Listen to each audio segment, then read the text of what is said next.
Some big injury updates coming out of the Bay Area as Draymond Green seems to be questionable for opening night, which is exactly 1 week away. This is from Steve Kerr. He told that in an interview earlier this week. Of course, we're going to break that down here on Warriors Today and more. I am your host, Allie Barefoot. Producer Smitty is now to my right. And before we get into today's show, I want you guys to hit that subscribe button for me.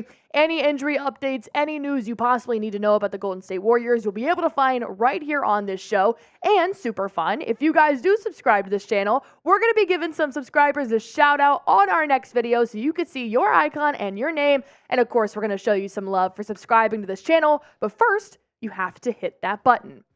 Now, like I said, Steve Kerr did give an interview earlier this week, and he said, I think opening night is questionable. He's not going to play this week, but he's doing really well. He's moving much better. He went on the trip with us over the weekend and got in some individual workouts.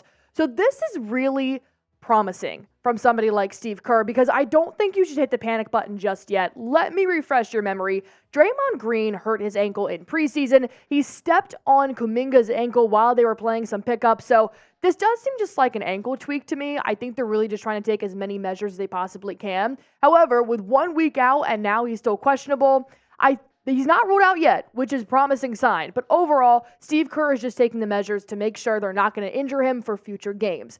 He also added in that interview, he said, it's a long year. We just want Draymond healthy because obviously we need him. When he's out there, we become one of the best defenses in the league. So without somebody like Draymond, here is what my potential starting lineup would look like on opening night. Steph Curry, Chris Paul, Kevon Looney, Klay Thompson, and Andrew Wiggins. Of course, you would probably start Draymond over Kevon Looney or Andrew Wiggins in this scenario, depending on what kind of scheme you want to run. But overall, this is not a bad lineup at all. I do think Chris Paul probably would have been the sixth man coming off the bench on opening night if Draymond Green had played.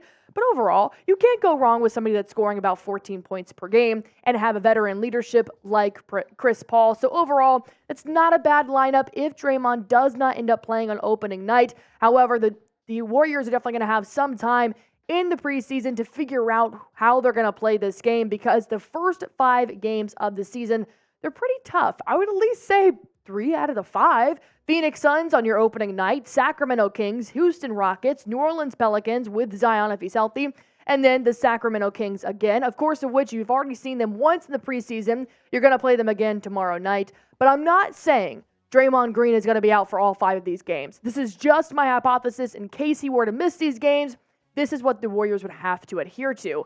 Now, when you miss a player like Draymond, you're missing a lot of defense. And you're missing maybe not so much on paper, but just more of aggressiveness. And you're missing a lot of the veteran leadership on your court. But if he's not going to play, I assure you he's going to be back right there on the bench. But these stats overall, they can definitely be picked up by Chris Paul. Maybe not on the defensive side, but at least the assists and the points can definitely be up there with Chris Paul, maybe even doubled. But of course, I want to hear from you guys. Are you worried about the Warriors without Draymond? Type W for worried, type NW for not worried. I'm going to go with not worried. I don't think this is a season-long thing. So if they were going to have him out for the entire season, then yeah, I'd probably be worried. But even if it's just for a game or two, he's entering his 12th season. He's been with the Warriors for so long. They've played with him and they've played without him. So I think they can adjust at least for the first week. But I want you guys to type in the comments your answer, W for worried and W for not worried. And while you do that, I'm going to tell you about Prize Picks, my favorite daily fantasy sports app. It's super easy. All you have to do is pick about 2 to 6 players, and you pick their projected stats, and you pick more or less. That's it. You don't even have to do any math when it comes to this. You can win up to 25 times your money on any entry. You can do this for almost any sport they have to offer on this app. Of course, I went on ahead and picked some for the preseason games tonight that are going on. I did take Jaylen Brown to have more than 17.5 points. Jason Tatum, same thing, more than 17.5 points. But I did take RJ Barrett less than 14.5 because I want to make it a little bit spicy.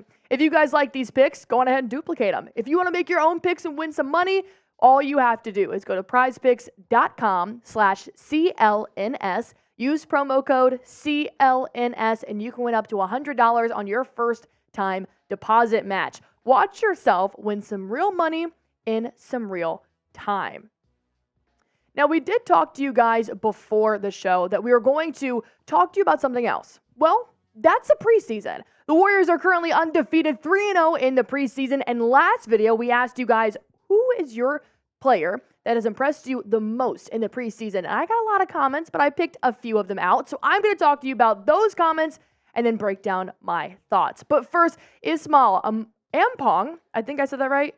I always say screen names horribly wrong. I apologize. They did comment and said, for me, I think Jonathan Kuminga is the most impressive player, not on Golden State's team, but in the NBA.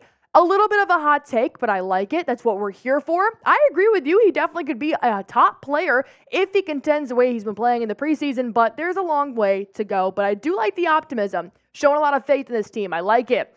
And of course, above 97 also said JK and Brandon P have impressed me so far this preseason. I know that Moses Moody is improving as well, but I would like to see more playmaking from him though. I completely agree with you. I think Moses Moody is kind of on the brink of being a really, really good, strong player for the Warriors, but he's still got a little bit more time. Nothing that the Warriors can't coach him on and help him drive to be the best player that he can be. JK is dominating, obviously, and Brandon definitely has a little bit more to learn, but now, since you guys gave me your thoughts, I'm going to break down my 3 takeaways from the preseason games so far. First and foremost, you do have to talk about JK.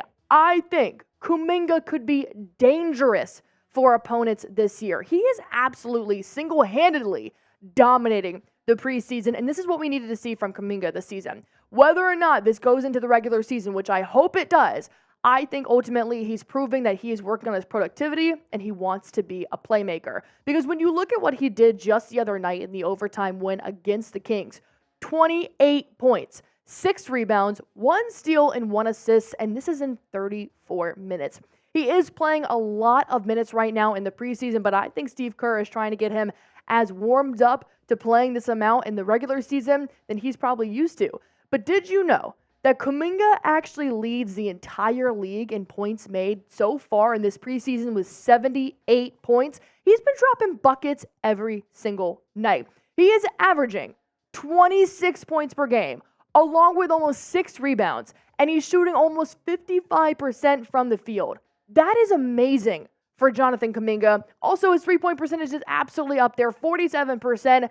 I think if he can have a smidge of this going into the season, then Jonathan Kuminga can be an extremely good player for the Warriors. But I want you guys to rate it. I already heard your comments from last video, but now I'm going to give you another challenge. How has Kuminga performed during this preseason? Scale it on a 1 to 10. I got to go with a solid 8.